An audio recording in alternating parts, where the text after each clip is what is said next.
आता सर्वात अगोदर आपल्याला काय करायचं आहे, आपलं जे अस्तर असते किंवा कपडा असतो तो कपड आपल्याला असा टाकायचा आहे डबल फोल्ड मध्ये. डबल फोल्ड मध्ये टाकल्यानंतर इथून ते इथपर्यंत आपल्याला पहिला लंबाई घ्यायची आहे. आता मी तुम्हाला छोट्याशा कपडावर समजून सांगणार आहे. तर लंबाई आपल्याला इथून ते इथपर्यंत घ्यायची आहे 15 इंच. तर हे असं समजायचं की इथून इथपर्यंत हे आहे 15 इंच. नंतर आपल्याला काय करायचं आहे, इथून इथपर्यंत हा जो गळा असतो तर हा गळाची जी रुंदी आहे आपल्याला इथून इथपर्यंत घ्यायची आहे 2.5 इंच. जर कोणाला गळा एकदम ब्रॉड हवा असेल मोठा तर 2.5 घ्यायची, नाही तर इथं आपल्याला 2च घ्यावा लागेल. नंतर इथून इथपर्यंत घ्यायचा आहे आपल्याला शोल्डर, आणि ते शोल्डर घ्यायचं आहे आपल्याला इथून इथपर्यंत 3 इंच.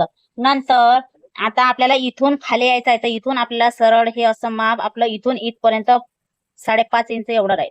इथून इथपर्यंत 5.5 आणि हे सरळ रेष अशी ओढून घ्यायची. आणि नंतर इथून इथपर्यंत क्रॉस मध्ये हे घ्यायचं आहे आपल्याला 1 इंच एवढं. आणि नंतर त्याला असा बाहीचा आकार जो आहे तो देऊन द्यायचा. आता आपली छाती आहे 36 इंचाची. तर मग आपल्याला हे जे आडवे लाईन दिसते या लाईनवर आपल्याला ते छातीचं माप टाकायचं आहे. तर 36चा चौथा भाग काढायचा आहे. तर मग 36चा भाग चौथा येतो 9 इंच. तर मग आपल्याला टेपाच्या साह्याने असं 9 इंचावर आपल्याला इथं एक निशाण करायचं आहे. इथून इथपर्यंत 9 इंच, नमचोक 36 आणि 2 इंच जे आहे ते आपल्याला शिलाई मार्जिनसाठी सोडायचे आहेत. म्हणजे हे 9 इंच आणि 2 इंच म्हणजे 11 इंचाची ही आपली घडी आहे. नंतर आता हा जो गळा आहे आपला, हा इथून इथपर्यंत आपल्याला लंबाई घ्यायची आहे 10 इंच. तर आपण हे घेऊया 10 इंच समजा इथं.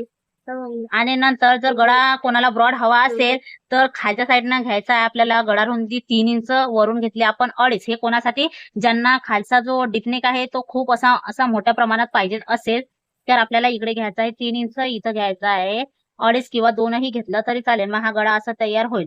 नंतर आता कमरघेर जो आहे तो आहे आपला 30 इंच. तर मग 30चा चौथा भाग करायचा, तर ते येते 7.5 इंचावर एक निशाण करायचं. आणि याला सुद्धा 2 इंच जे आहेत ते शिलाई मार्जिनसाठी ठेवायचे. नंतर हे लाईन आणि हे लाईन आपल्याला अशी करून घ्यायचे ड्रॉ. आणि नंतर आपल्याला कटिंग करायच्या वेळेस ही जी मागची लाईन आहे इथून आपल्याला असं सरळ असं कट करून घ्यायचं आहे.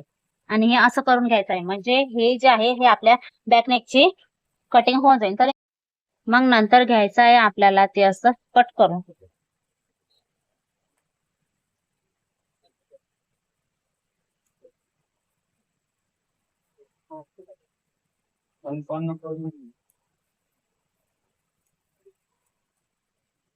मग ते अशी कटिंग होऊन जाईल.